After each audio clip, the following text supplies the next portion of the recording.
Layo. Nga sabi ko, sarap nga i-vehicle na ito, yung vehicle talaga na sobrang layo. Hindi, pwede naman kasi kayong wag magdire-diretso. Kunyari, stop kayo sa Quezon, mag-hotel muna kayo doon. Ganon. Or Hindi na mag-hotel, sakay na lang matulog. Oh, pwede yun. Sa stopover, mag-parking lang kayo doon. Tapos sa restaurant, oo. Doon ka lang mag-stopover, Oo.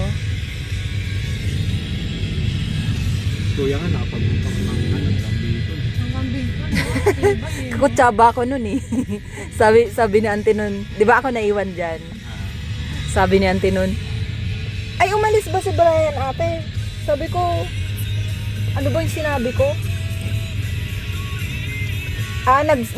Nag-inform na yata si Brian na pauwi siya noon. Kaya sinabi ko na, ante, hindi ko na pinigilan. Kasi nakadesisyon na siya. Oh, planado na yun. Sabi ko, oo. Sabi ko, wag mo na lang stressin sa biyahe. Kaltukan mo na lang pagdating dyan. Oo, kasi sabi ko, baka maano pa sa biyahe, ma-stress pa eh. Magbiglang uminit ulo eh. Kaya harunutin yung motor. Ano si Raul ito nagbiyahe mag-isa?